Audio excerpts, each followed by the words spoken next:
So a patient comes in, they've got low back pain, you've been through your normal assessment, you think that potentially IDD is on the cards. Is your first resort to send them for MRI?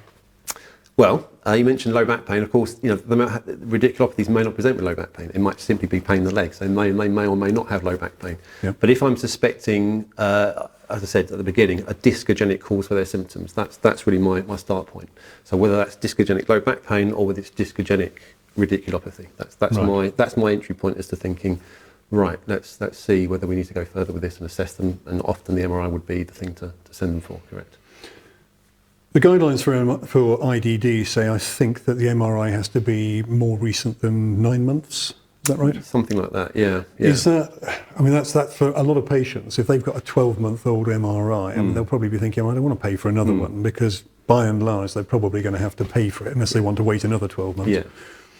So, yeah, absolutely. We do get that mentioned a lot of the time. I think it comes down to common sense. So, equally, you say 9 months, but if their symptoms have suddenly changed in the last 2 months, then it makes sense they need a fresh MRI. So, things can change and evolve all the time. Things can get worse. Things can resolve. But, if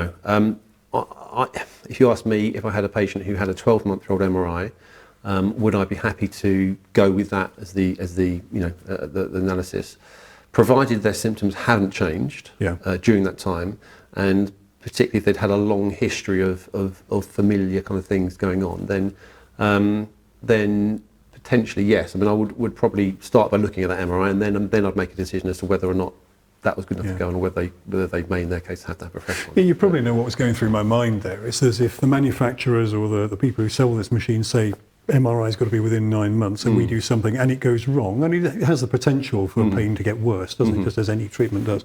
Would we then be held culpable because we hadn't followed the guidelines? What you're saying is, if you've got a rational clinical assessment which says actually there's no reason for a new MRI, we can run with the old one, then that would, we hope, be acceptable. I mean, I would hope it would be. Obviously, look into the legals yourself, because I don't want anybody to take my word for that. But it comes down to logic, like you say. And equally, you're on record now, I'm afraid.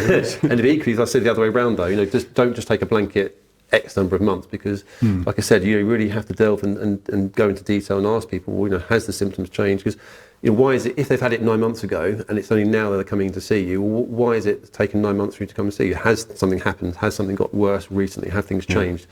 And again, you need to be inquisitive about that, because if something's changed severely significantly in the last month or two, it may well be that they need a fresh MRI, even though they had one even 6 months ago.